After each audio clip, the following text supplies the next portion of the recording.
Have you ever wondered what it would be like to raise your children while living in a different country? How does parenting change when you immerse your family in new cultures and experiences around the world? What if I told you that it's easier to relocate your family to an exotic location than you think? Hi, I'm Kelly Tolliday, founder of Transform with Travel, and your trusted guide to life-changing adventures.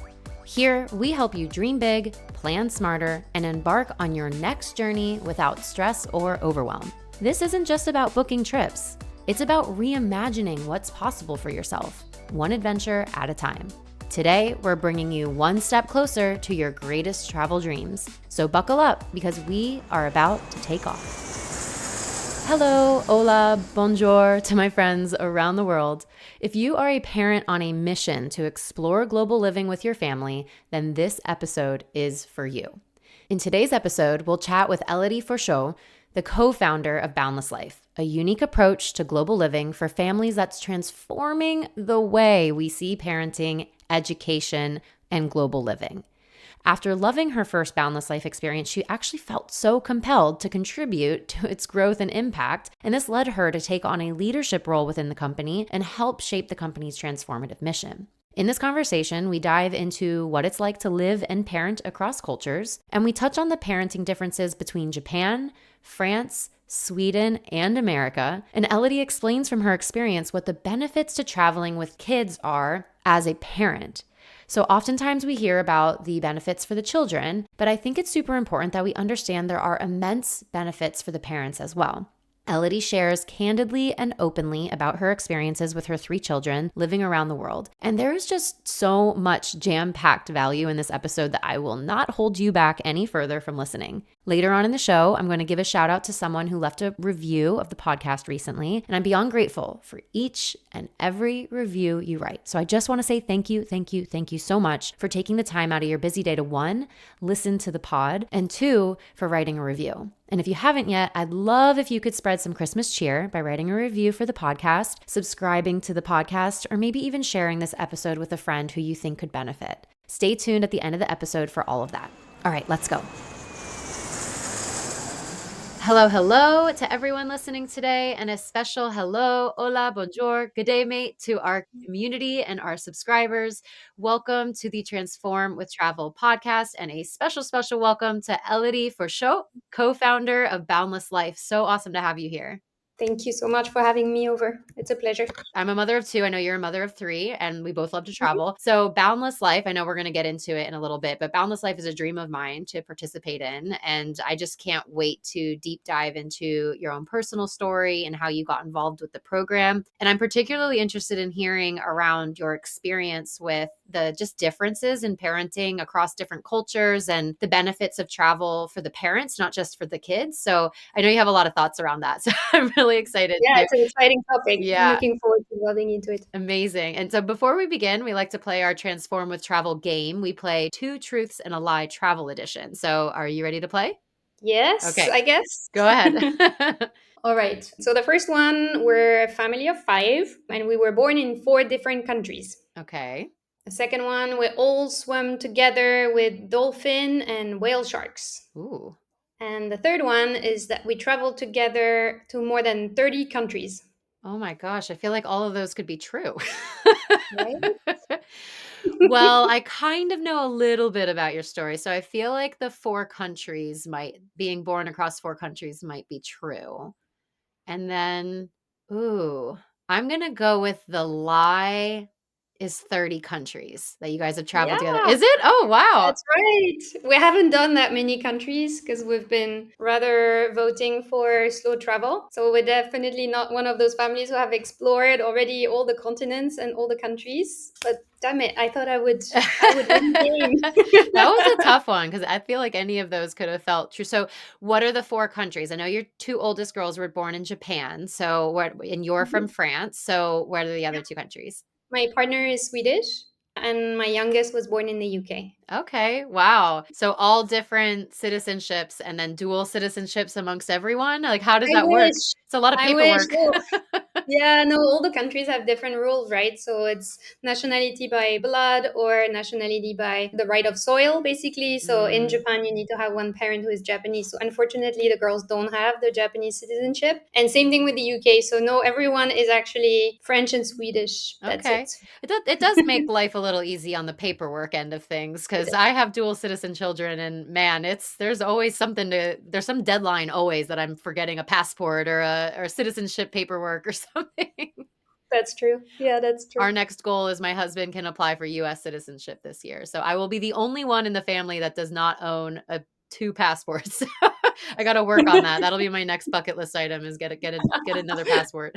All right. Well, welcome to the show. I'm so excited for this. So, I want to talk a little bit, like back it up a step. I know you're the co-founder of Boundless Life, and we'll talk in a bit about what Boundless Life is. But before you joined the team, before you found out what Boundless Life was, or just this life of slow travel with your family, I'd love for you to speak a little bit about who was Elodie? Like, what was your day to day life? Yeah, it feels like ages ago, first of all, when I'm thinking about that life. But we had more of a traditional expat life, I guess, back then, meaning that we met in Switzerland and then together we traveled to Sweden and then we decided to travel to Japan. And we were like staying 3 to 4 years in every country.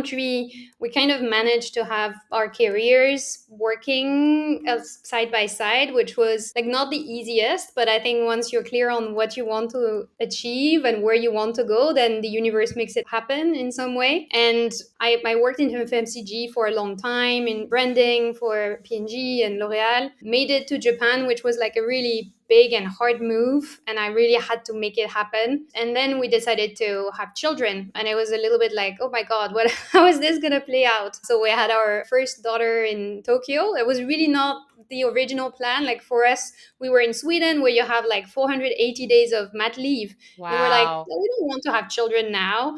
We were imagining Tokyo and rooftops and parties, and we're like, let's go to Tokyo. It's gonna be so much more fun. And we ended up like after a year deciding to start having a family because Tokyo was such a great, peaceful place to raise children and still manage to kind of keep up with work, like having children and then going back and having the second one and going back, which was interesting in Japan, especially because the culture there when you're a mom is usually you stay at home and take care of the children. I think I was lucky in the sense that I was a foreigner and a working mom and a manager, and I didn't fit in any of the boxes. So Mm. I could kind of define my own rules and define how I wanted to design that life back then. But it was still like a life where we every 3 4 years we would get to know people really well and then we would have to say goodbye and we would never come back. And that was a little bit hard, but that was the only way it was possible if you wanted to live an international lifestyle back in the days because the schools were working this way and you had to stay for a full school year, etc. So that was the life pre-boundless when we didn't have any other options. Yeah. Yeah. Yeah. It's so interesting. I didn't really think about the expat life because I entered into the digital nomad era of like 2014, 2015, where it started to become a little bit more mainstream and it started to become a little bit more, you could build a community somewhere and that remote work life was starting to pick up a little bit. But I didn't think about from like the school perspective because I didn't have children back then, like how rigid structure was for that. There was no like alternative back then because the pandemic really kind of opened up the future of blended school options. So that's really interesting. I know to go from living in Sweden, where you get over a year and a half of paid parental leave, to then raising a family in Japan, completely different cultures. I'd love to hear like what were some of those specific parenting differences that you've found from, growing up as a child in France. You experienced parenting from your family in France, and then your partner's experiencing his childhood from a Swedish perspective, and then you're raising a family in Japan. I'd love to hear how some of those cross-cultural differences with a parenting lens on it, how that played out for you. Oh my God, what a journey. Um, and I think I did really feel it like, or the hardest or the most intense was definitely with my first one because I didn't know who I was as a mother and I was discovering a whole new world. Like when you're a first mom, right? There is very little you can grasp. So you just relying onto what you've learned, your background, how you've been raised. And so for me, that was the French way. And there are a lot of books about how, French people raise their kids, and they're basically true, like as a French mom, you're basically welcoming the child in the family, but the child is following the family. It's Mm-hmm. not like a child-centered way of raising him or her. So we do like wait 5 seconds before going to the child when they're crying, for instance. We don't go immediately and worry about every single thing. The child sleeps in a different room, and I remember like my mother-in-law, who is Swedish, when she discovered that Lilu was sleeping in a different bedroom, that was very foreign to her, and she was like, but how, what's happening if she wakes up during the night? So we had all those conversations that were already like challenging for me to follow and kind of understand, okay, but what is what is the rule, like how, what is the best way to raise your child? And then added to that, there was the whole Japanese upbringing. So Lilu went very early on into hoikuen, so the public daycare in Japan. And so I was hanging out with Japanese moms who, on the other side of the spectrum, were suddenly, they were moms. That was their new identity. They would sleep with the child, and the dad would sleep in another room, and many of them didn't go back to work. And that was their whole purpose in life, to raise the children, which was again like another world for me. I could really value or appreciate that 100% commitment to your child and wanting to do the best. But I could feel after a few months like I wanted to go back to my own project and be a little bit selfish. But over there, that was very, very strange because you were a Mm. mom first and foremost. And then the fourth one was like hanging out with all those expats mom. And most of them were Americans in Tokyo. They were reading about the French books, but they were still doing it in a very different way. And again, listening a lot more to the child and the child's emotion. How is he, she doing? Like over listening. So I guess like my first experience of being a mom in Japan was kind of in the middle of all those influences and trying to make sense of it. And it was confusing. And sometimes I would change the way I was behaving with Lilu, which was also slightly confusing for the child. It became easier and easier with every pregnancy and every child because I got to learn what worked for me. I obviously had to adjust because all three daughters were different, like we all know it, but I got to know a little bit better about myself and what was important for me as a mom. It's so funny you bring up the books. I remember with my second, when I was pregnant with my second, I read the book. What's the front that's really I think there's popular? one about Bringing Up why, Bebe. I think that's what it's, yeah, there's yeah, bringing up yeah. Billy, and there is why French kids never throw food Yes, or something that's like it. this. Yeah, yeah, yeah, yeah. Yeah. And I remember just turning to my husband like, "Can you believe this? Like, it actually works. Are you kidding me?" And we did actually implement. I remember one of the things was snacking. We were trying to like curb all the snacking with my children. And so one of the things in the book talked about after school, it was like fruit and cheese and then that's it. Nothing more until or like the little like dessert thing and then nothing more until dinner. And that's something that we still do to this day. My kids know like we're going to have some grapes and we're going to have a little bit of cheese and then after that there's nothing else until dinner and they eat their dinner. So I think it's really interesting, like the nuances in parenting that you don't realize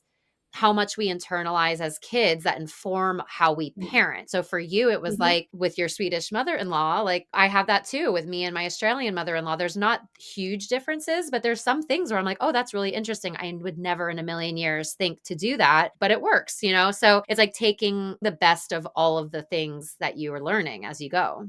True. And so that's something then that I realized actually on the cohort with Boundless, where we had a mom who was really into conscious parenting. And so Hmm. she was sharing a lot of the ideology behind it. And it was the whole like unlearning also what you've been taught as a child and kind of figure out what feels right for you and your family. And that's been like for me a big revelation, or at least having those conversations, because like you say, there is a lot you internalize. You don't even realize that you're replicating patterns that have been like passed on from generation to generation. And when traveling and when exchanging with parents from different origins, you realize slowly those patterns and you can regain control, or at least ask yourself the questions: does it feel right? And it's not easy to switch off all of them, obviously, because you've been raised with it, but at least starting gaining some awareness of what some of those drivers are gets you a long way, I feel, in terms of discovering what feels really right to build a relationship with that child and that other child. Because again, every relationship is Yes. different. So different. That's something, I mean, we were just talking backstage. You have three girls. You said 10, 8, and 5. Is that? Yeah, that's Yep. right. And so my girls are 4 and 2. So I'm just, a little bit step behind you there. And man, the first to the second kid is, I couldn't, everyone said they're going to be different, but it's crazy how completely different needs, different demands on my attention. It's pretty wild to think how that can happen. So, from French parenting, Swedish parenting, Japanese parenting, and then observing American parenting, could you pick out like one thing that you really like about each of them that you think that you carry with you as a parent? Yeah, definitely. I think what I like about the French parenting is the fact that there are some clear principles that we always stand by. And that helps in the relationship with the child because we both know the rules of the game. So I kind of like having those clear, we call it the frame, right? You can play within the frame, but there is that frame that you follow. So that's something that I really believe in. From the Japanese side, I really enjoyed, which maybe is not like a rule of parenting, but I think in general in Japan, the usage of sugar is extremely, extremely low. So kids have hardly any sugar. They will have a lot of rice and fruits and but not like processed sugar. And so in general, their energy level is more even, Stable. Yeah. is more stable, Yeah. and that changes completely the dynamic within the household. So that's something that I've really, really appreciated. I think from the American, I do believe in the listening to the child and trying to understand where they come from versus I'm the adult and I'm going to tell you what to do. I think it's sometimes done to such an extreme, but that's something that I'm trying to bring on as much as possible. And from the Swedish side, I think, especially raising daughters, there is this strong awareness and willingness to raise them exactly the same way, if not more independent than boys. So there Oh, is a fairness and equality is extremely important, and especially in terms of gender. And so that's something like raising three daughters. Like I love working, but also I think it's important for me to role model towards my daughters that I can be independent and I want them also to behave this way. So yeah, those will be some of the highlights from the different cultures. yeah, I Yeah. really love that. And I love that the acknowledgement of the American, because obviously I'm raising kids in America. I actually do struggle with that as well. The line of going too far into there's gentle parenting and then there's permissive parenting. And it's like, where is that boundary? Like, it's so hard to know. And I remember reading in the book about the French parenting way around the frame. I remember she talked about the frame, like, this is the rule and you can play within this boundary of this rule, but we don't step outside of that. And I think that gives a lot of wiggle room. I liked the balance of that. So thank you for outlining all of that. I know that's a lot to think about, and it's just very cool to have so many different experiences as a parent. We'll get back to the show in just a moment. At the end of every episode, I always ask my guests what their favorite must have travel item is. And I want to take a quick moment to share with you one of mine, a travel companion that's just as essential as your passport: Arch Rome Right Travel Insurance. Whether you're exploring the vineyards of Italy or trekking through the Andes, travel is thrilling and transformative. But sometimes unexpected events can put a pause on our plans. That's where Arch Rome Right steps in. With a focus on specialized travel insurance solutions, they're here to assist you in navigating those unforeseen travel hiccups. I once was stuck in the middle of an island in Indonesia during a massive earthquake, and we lost personal belongings, 3 months worth of accommodation, and we racked up expenses with last minute flights and hotels. I only wish I knew about Arch Rome Right travel insurance back then. From trip cancellations and medical emergencies to lost luggage and delays, Arch Rome offers insurance plans that cover what matters most, and most importantly, gives you peace of mind. Each plan is backed by Arch Insurance's strong financial ratings and a team dedicated to exceptional customer service, recognized for their expertise and responsiveness. But what truly sets Arch Rome apart? Their innovative approach combines state of the art technology with real human experiences, providing you with transparent and swift service. Join the millions who trust Arch Rome and make your next trip a little smoother. Head to the show notes to find and use my personal affiliate link to get a quote today. Thanks to Arch Rome for supporting our show. And so you were living in Japan with your two daughters that were born, and then you got pregnant again. Can you explain a little bit of the timeline? Like, where were you guys when this happened, and how did you find Boundless Life along the way? Yeah, so when my third one was born, we decided to get a little bit closer to the family. So we decided to go back to Europe and then we moved to London. So Noah was born in the UK and we got locked there because it was COVID. We got stuck in London and after about 2 3 years, we really felt the need to again travel. We didn't want to do again the expat traveling. We had been thinking about this option of traveling more frequently but then coming back to places. So what we were missing is like those connections, those friends, and we would make super strong friends and then we would lose them. So we wanted to almost have kind of a, a seasonal year where we would live 3 months in country X and then continue Y, Z, and go back to country X. But it was never possible because of the education program, and we didn't know how to do it. Now, I didn't want to homeschool. I had done that during COVID on top of working. It didn't work. I'm not a good educator, and both my parents are teachers, so I do value amazing educators and their capability to bring out the best from the children. I don't have that in me. I know it, and that's fine. So we were looking for a solution, and then we ended up chatting with an old friend from Tokyo who mentioned like there is this crazy project starting in Portugal, and you can move around every 3 months, and the program will be the same, and it's called Boundless Life. And so we had the call on February 13, and we were like, oh my God, we hope we can go in. And we started April 1st Well, in Portugal. That was the second cohort. It was very, very new, and we just had a blast. Like we discovered a whole new world. So that was our discovery with Boundless 2022, so 2 years and a half ago. wow. Okay, so you did Portugal, which the cohort there is in Sintra, correct? That's correct. Yeah. So Sintra is like 30 minutes from Lisbon. It's a beautiful place, very mysterious, magical, in the middle of forests and palaces. That's where the kings and queens used to live because the weather is very temperate. So it's never too Mm. hot and never too cold, very green, very lush. We had never been there. We just went there because Boundless was there. And we spent 3 months together with another 15 families. I discovered the true meaning of it takes a village. I never really understood what that mean, and then we never left. So, for those listening who think, okay, 3 months in Portugal, that sounds fun. What else? Can you explain what is Boundless Life? So, Boundless Life is this kind of ecosystem that helps families to live and learn around the world. So, we currently have 6 different locations in 6 different places. So, Portugal, Greece, Italy, Bali, Montenegro, and Spain, which is our latest location. And in each location, we're basically making it as simple as possible for families to live. So, we coordinate an education program for the children. We currently welcome children between 1 and 14 years old. We also coordinate homes, co working space, experiences for the families to discover the culture. And one element that we don't know we need until we get it is the community. So you have about 20 to 25 families coming together, starting at the same time, ending at the same time.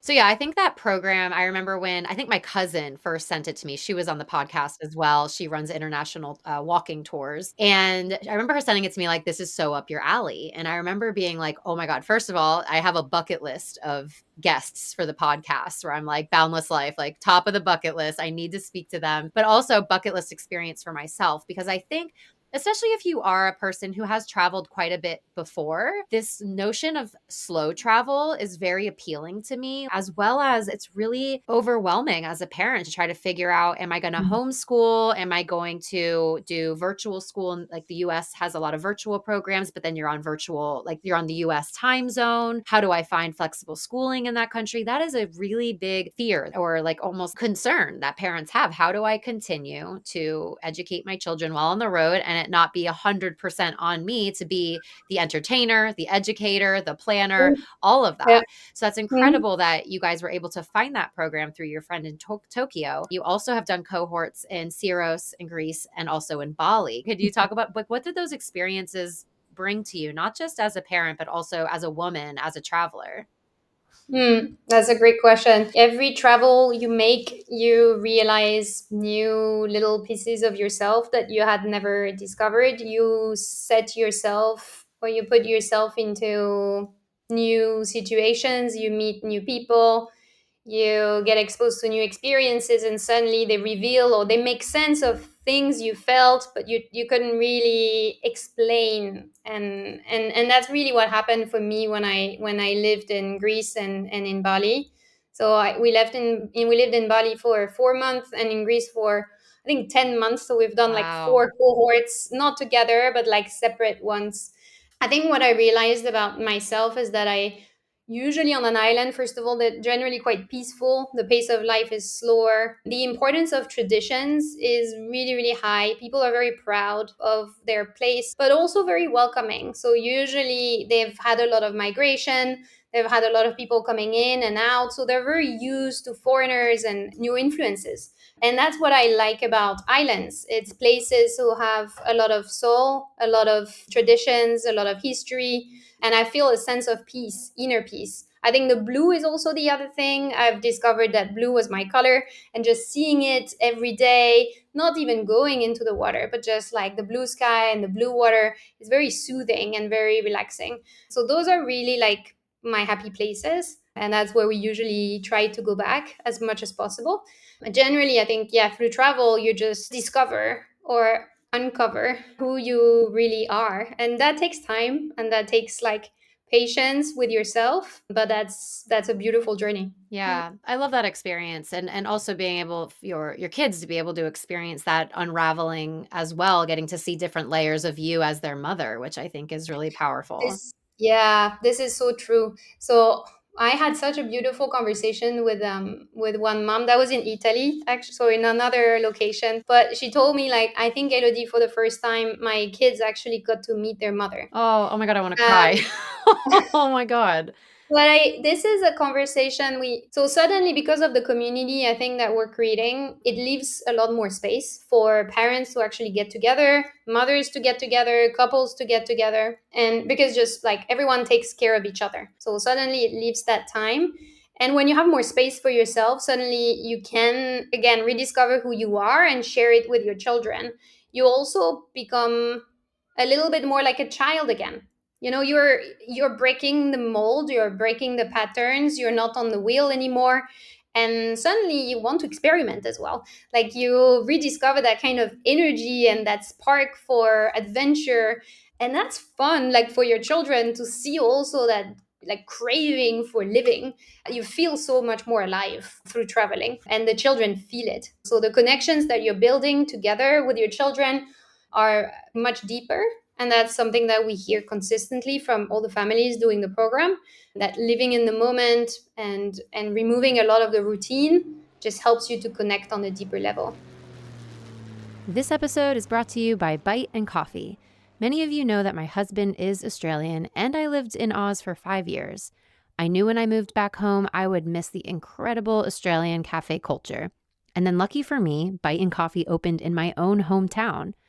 Bite and Coffee is owned by the absolute best couple from Down Under, Dan and Kat, who moved to America with the dream of opening up a true blue Aussie cafe. Bite and Coffee offers up the best coffee, Aussie meat pies, sausage rolls, delicious sandwiches, and homemade pastries and desserts. They also have fun community events like trivia, karaoke, expat nights, and more. If you're living or visiting in South Florida, be sure to check out Bite and Coffee, located in Lighthouse Point. That's BYTE and Coffee, located in Lighthouse Point. So let's talk a little bit about the program. If, let's say, someone said, I want to spend a whole boundless year, I want to do 4 cohorts in a row, Mhm. and I'm going to do 3 months here, 3 months in Bali, 3 months in Greece, 3 months in Portugal, 3 months in Italy. Is it possible to do something like that where the kids can follow the program as they move cohort to cohort? Or is it recommended to give a little space? Like, is that possible for someone to even do that? We have a lot of families who are doing gap years, Yeah. and indeed, they will do back to back cohorts. The beauty of the program is that you can design it the way you want. So there is no obligation or direction that Boundless gives you in terms of location.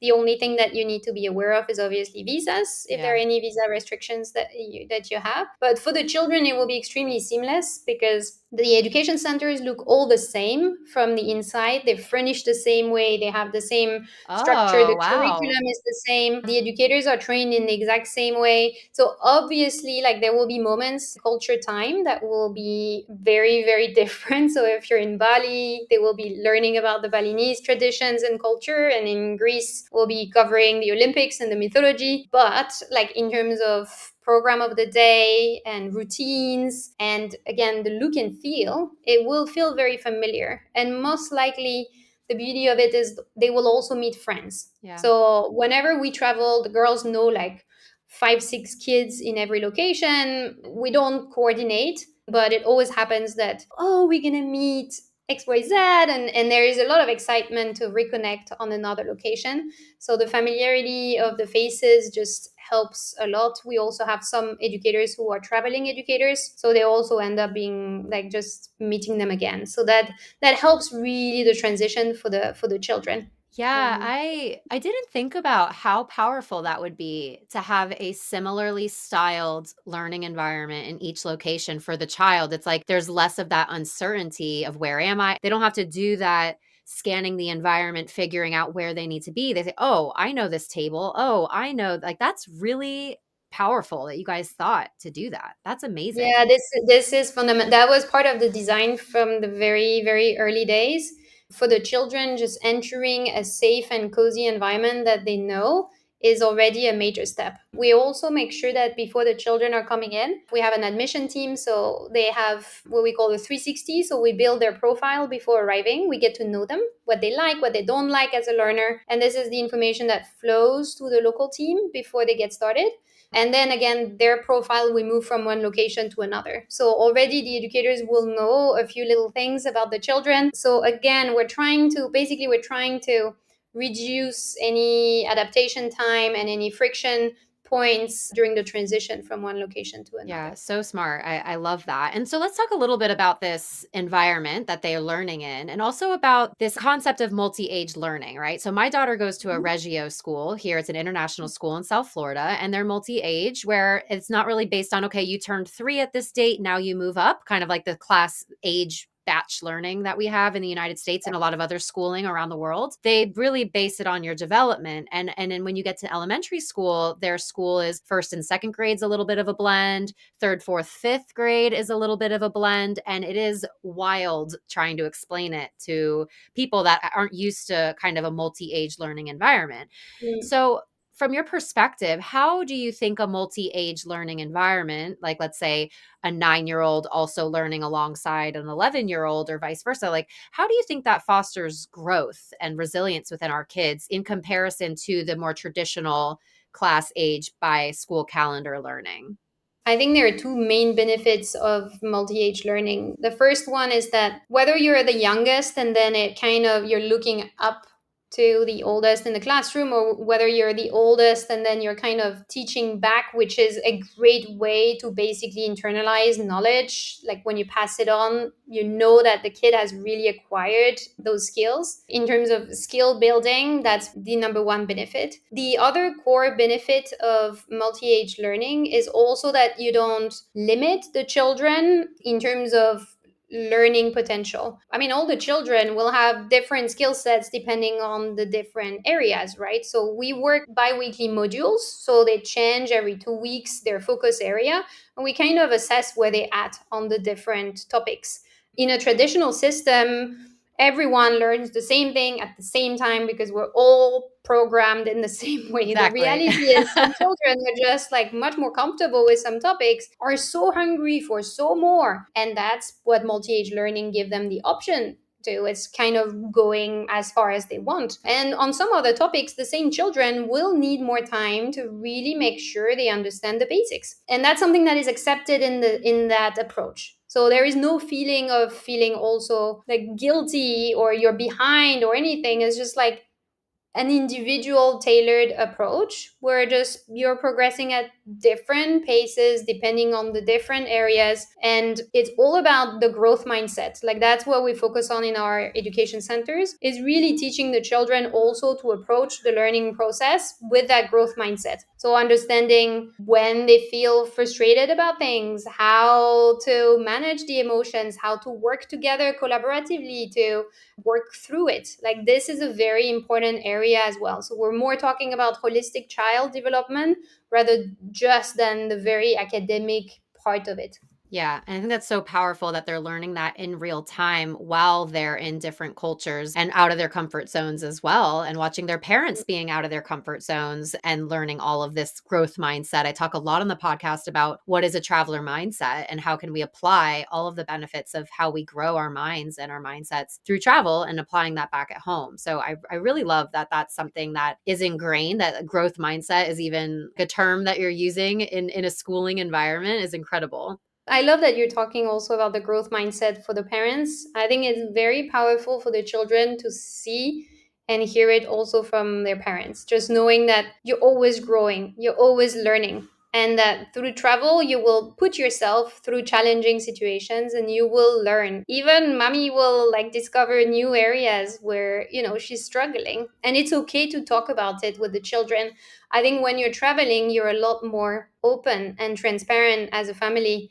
You're having those discussions, there is less taboo because everyone is going through those transformations. And that's fine. There is a lot of sharing and open communication around that. And I think that's quite beautiful. Yeah, I agree with that. Something that we don't often talk about is the benefit to you as a mother, as a father, as a parent, as a caregiver, whatever role that is. From your perspective, or maybe what you've seen personally for yourself, how has travel shaped you as a parent? Like, what is the benefit of travel for the parent?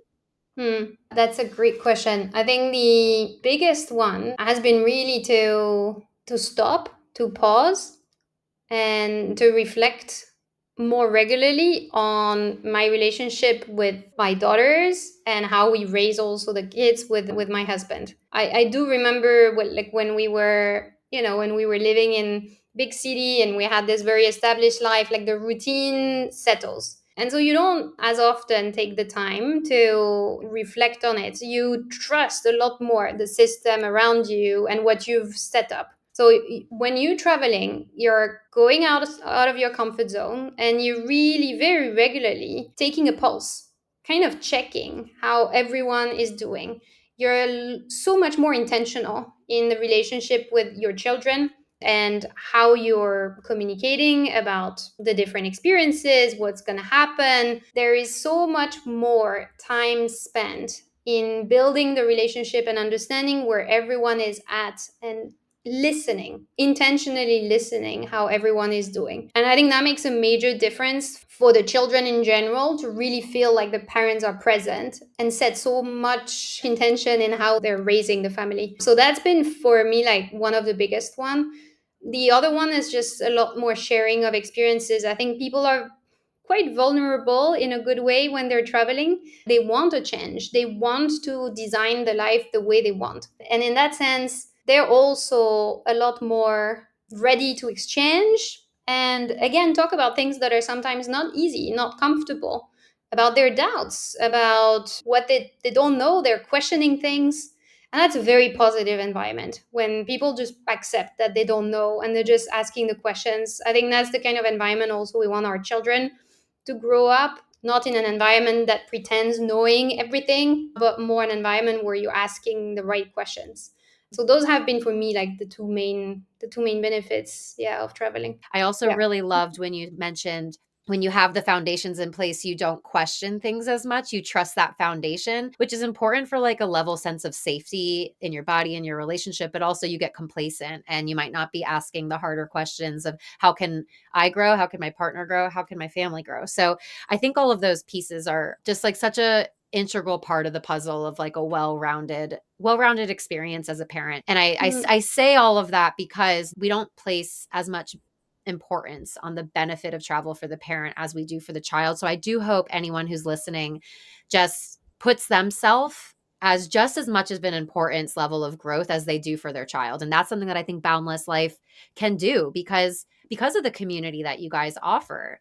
I think so many parents, and fair enough, very valid, but many people fear leaving their communities or their extended families so they don't end up going on an adventure or a trip or, 3 months in Portugal, whatever that might look like. It holds them back from, like you said, designing a new way of life. So Mm. can you discuss a little bit about the power of co-parenting and this village that is created in these Boundless Life programs? I'd love, because this is such a powerful piece of like how you grow as a parent, is trusting this village that can be created. Yeah, it was. I want to start by saying that it was not an obvious one for me. So I didn't grow up this way. We didn't grow up in a community like my parents. There was a very like small unit, and we were spending a lot of time together, traveling, but just like the four of us. And so I remember when we joined Boundless, like I really joined for the education program originally, and then I was like, okay, so we're going to be in this home and there's going to be two other families living in the same building. And I was like, oh my God, there's going to be all those children coming into my home. And what I is have it to going to talk be to other like? people. And it was not that dramatic, but there was definitely a sense of like, oh, that's going to be different. I'm wondering how it's going to be. And very quickly I warmed up to it. But yeah, there was this episode where Lilo was playing downstairs. So very often the kids are upstairs or downstairs. You can hear them. You know they're around, but they're not in your building. And suddenly I hear this scream, and so her finger got stuck in the door, like the Oh, typical thing. So run down. It was chaos. So brought her back into the home, and I myself I'm not super comfortable with all those episodes. And in like 2 seconds, suddenly there was like my neighbor upstairs who was down with her like emergency kit and just took care of the finger. Like that was her job. And then suddenly there was Reka who came, and the same thing had just happened to her, and she's like the best to talk to children. So she was just like intensely looking at Lilu, calming her down. And then there was this other man who was taking care of my other two children. And I was just like, I was in awe. Like, I was like, this is all happening. I don't know how I could have managed it by myself. It was so calming and beautiful at the same time to see, like, really the community coming together, just being here in the moment, just to help us. And since then, I think there's just been so many episodes of like you don't have the support system when you're traveling, but everyone has this very strong sense that they can do something to help. So if someone is sick, you're pretty sure that you're gonna get like the soup coming in for like 7 days. Like people are gonna be cooking and helping with, there's been COVID episodes, and then everyone is helping each other. And that's quite precious. And it's also been seeing the girls learning from very, very different people. I think there are some skills that you're just unable to bring to your children or expose them to just because you're yourself. And suddenly, because we're living like quite close to each other, they do spend a lot of quality time with people, and you can see like connections that happen with other parents that are just beautiful, like they would happen with an aunt or an uncle, or and that's really the beauty, I think, of co-parenting. It's also bringing skills that you wouldn't have expected and yeah. seeing your children blossom. I love that because me and my husband and my two girls, we went 5 weeks Southeast Asia, and it was mostly just us. His parents came over for 2 weeks of it maybe, but most of it was just on our own. And it's nice to be able to do your own thing, but also there was times where I was like, man, like we are the end all be all for these kids. There's no one else around. There's no other kids, there's no other adults, and it's exhausting. So just to hear you say like you're in another country, you're exploring, your kids are getting schooling covered, you have a co-working space available for the remote working parents. There's people in your building where you have your own living space, but your kids almost have this like village of kids running around. If you got sick, if I got sick when I did get sick, when I got sick in Thailand, I was the only person that Mm. could take care of myself. Whereas if you're in this program, you have all these other parents that are rushing in to help. And I think that could be a powerful point of healing for some parents, is learning how to accept that help. And what, like you said, you never really grew up with that concept of a village, but to now be experiencing that as a parent could be life changing for some people. No, that's true. And it's quite humbling as well. Because I Yeah. think sometimes as a parent, you do like set a lot, like the bar is really really high on everything you've got to do and cover. But the reality of it is, yeah, you can be helped, you can be supported, and this is something that just happens very very spontaneously. Like I've had several times I couldn't just pick up the girls because a meeting run over, just message on WhatsApp. It's like, of course, no problem, we'll just take them for a play date and we'll catch up afterwards with a glass of wine. And you're just like, this is heaven. Yeah. Yeah.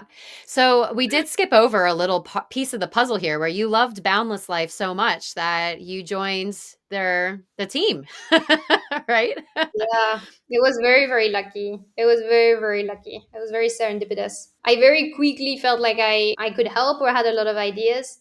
And I happened to be in one of the first cohorts. So Mauro and Reka were there, the other two co founders. And at the beginning, I was pitching my services as a consultant, like many people do. And then I was like, you know what? No, you just need someone to get things done. And I would love to do that. The same day, I had an offer to join an incubator for the company I was starting for my startup. And I was like, okay, what am I going to regret? And for sure, it was like Boundless. Boundless was just starting. It was, as a marketeer, it was a dream come true. I mean, coming from Japan, I believe in the concept of ikigai. I don't know if you're Mhm. familiar with Yeah, it. but can you explain for those who don't know? It's just like such a simple but beautiful concept. It's basic. Ikigai is your purpose in life, and it's the intersection of four elements. It's what will make a positive change in the world, what you're really good at, what also brings money to the table, and what you love doing. And so that was for me like the intersection. Like I was passionate about travel and education. I can do marketing and sales for Boundless, and I do believe that it makes a huge positive effect for families. And so I immediately jumped on, and yeah, it's been 2 years and a half. Then became a late co-founders. Really got the skin in the game, and it's quite exceptional also to find people you just love working with so much. Like I've worked with very talented people in FMCG, but I've never seen an organization where everyone is just so driven and aligned with the mission and deeply cares about those children who are coming in and really wants to create exceptional experiences for those families, those experiences you'll talk about like around the dinner table for Christmas or whatnot. And that's a very special environment. Very, very special. I love that, and I'm glad that you're able to find that sense of ikigai within you because I think that's something we're all striving for, right? And I love the explanation of the four pillars of how you can cross-sectionalize because I do think there's such a strong differential point in what you are good at doing, but what you love to do. It sounds very similar, but it can be very different. And I love that you're able to find that within yourself. So if someone was like, okay, I really into Boundless Life, you got me. This is exactly what I want. I want the support. I want the community. I want an overseas experience. I want my children to be exposed to multi ages, multi cultures. What's the best way for someone to get started, I guess? So the best way is just to go on the website and then to schedule a call with one of our family reps. They've all done or are doing Boundless Life. So we have 5 people in the team who are helping the families and guiding them. You can ask them all the questions you want. They're based a bit all around the world. Some of them are on location at the moment, and they can really help you figure out like what is the right location, if there is availability. And then we have quick admission stage where we make sure that we can especially curate for the needs of the children. We're still a micro school, so that's a very important stage for us. And then you're all set basically, and you can confirm where you want to go and when. So that's as simple as that in terms of process. And I know you guys just launched Andalusia in Spain. Is there anything on Yeah. the horizon that we can expect to see? Or if you can't tell us Oh, exactly, can you give us a little hint about what we can expect? we're heading to Latin America next Oh, wow. in 2025. So two locations coming up in Latin America. It's been a big request from the families. Obviously, time zone Yeah, will help a lot. A lot for of our families sure. are in North America. It took us some time just because we really want to ensure the safety of the families. Our CEO, Mauro, is from Brazil, so he knows really, really well what to look for. And so, yeah, 2 locations coming up in 2025. That will be very exciting. Another continent, beautiful traditions, the Spanish language. So, I think our traveling programs as well, we have 9-month programs. They will be Oh. doing like Spanish speaking immersion and just like hopping around 3 Spanish speaking location, including Spain and the 2 Latin American Oh my locations. God. See, I love that. I was talking to one of your family reps, Kayla. This is how we got Yes. connected. She used to live in my hometown that I'm living in now, and we got connected, had a chat. And for me, Spanish is so big because my girls go to a Spanish immersion school. They hear Spanish all day. Neither me or my husband are native speakers. So for me, if I was going to choose a program, I would love to be able to continue the Spanish immersion. And living there makes the whole difference when you actually get to practice it and connect with the children and the shop owners and Yes. use it. Like it's all about giving purpose to the learning. And I think when you're traveling and living in the country, suddenly it all makes sense. That's amazing. Thank you so much for connecting with us and sharing about your program and sharing about yourself. We close the episode with 3 questions that I'd love to ask if you're game for it. Yeah. Okay. So number 1, what country or place has made the biggest impact on you? Oh, I wish I could say it's one of the boundless location, but I still think that Japan is the one that shaped me the most. And so that's why it needs to be a future boundless location Oh as my well. God, that would be amazing. That would be awesome. All Yeah, right. that's something that we're looking into. But yeah, Japan is just so special. It's a different planet, and I think it just made me realize that so many rules that we've created in our own societies just don't make sense and can be thought in very, very different ways. So it's extremely refreshing. Yeah. So number 2, sorry, I had like 3 questions Yeah. just pop into my head as you said that, and I want to ask you, but maybe this will be a part 2 episode. So number 2, what is your go-to travel accessory? Like, what do you have to have when you travel? Oh, so there is one thing that I've always traveled with for the past 2 years and a half, which I don't know, it's a bit strange, but I'm traveling with those IKEA tents, bed tents Oh, for the oh, girls. uh-huh. So this is the first thing that I set up when we arrive in a new home.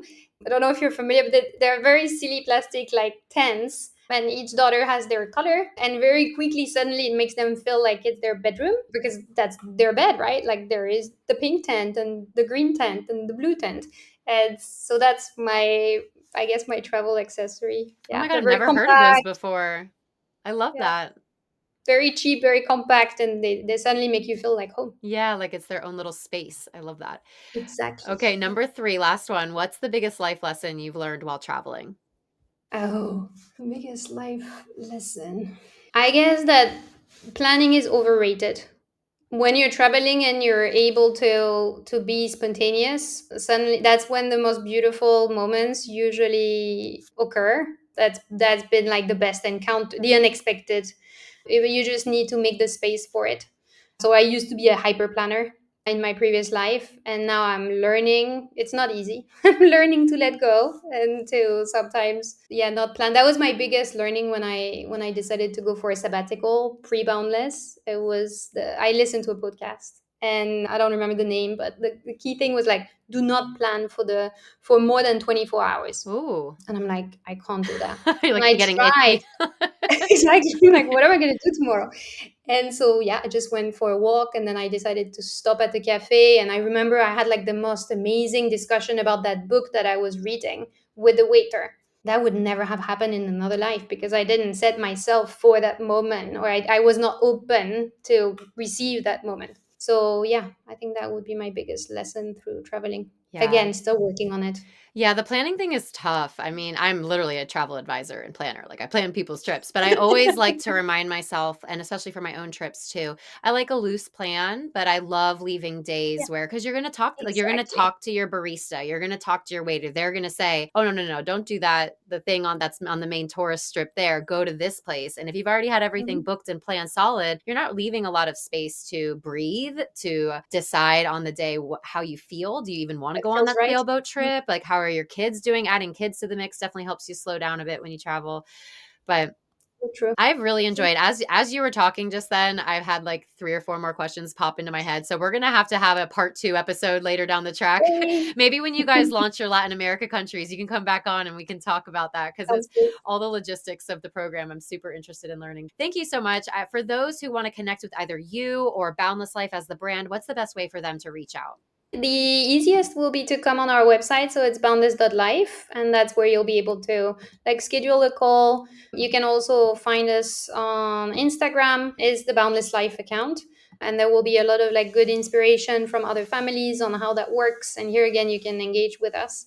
But yeah, all the family reps are super happy to chat and share their experiences and help you to design that life that you'd like to create. Amazing. Well, thank you so, so much. And I'm so excited for our listeners to learn more. And I appreciate your time. Thank you for having me. Thanks for tuning into the show and making it all the way to the end of the episode. How are we feeling after that? Are you super stoked to set out on your own Boundless Life experience? I know I am. I'm definitely thinking about the Spain program and definitely the Greece program. I'd love to hear from you. Like, which of the locations are you the most interested in? I wanted to end this episode by saying a huge thank you to our listener, Diana, for leaving such a thoughtful review. So Diana says, I am such a fan of Kelly's podcast. She's the real deal and is such an inspiration to so many of us. Kelly is so passionate about travel, experiences, and living life to the fullest, and you can really tell that in her show. I love the wide array of guests that she has come on and all the topics that she covers. Diana, that's so sweet. And I'm so glad that you can feel how passionate I am about sharing my love of travel and personal development and exploring the world. So again, if you've been listening for a while, I would love if you could leave a rating and review. I will be sharing some of our reviews in the upcoming episodes. So who knows, maybe your episode will be shared next. That is all for today. I hope you have a beautiful closing out of your year. I will see you next week for the next episode. And this is your reminder to keep on exploring. Thanks for tuning in to the Transform with Travel podcast. If you have a friend or a loved one you were thinking of during this episode, spread a little love and share this episode with them, someone who could use a little inspiration. And while you're at it, be sure to subscribe to the podcast as well. To learn more about us, head to www.transformwithtravel.co, and I'll see you on the next episode. This is your reminder to keep on exploring.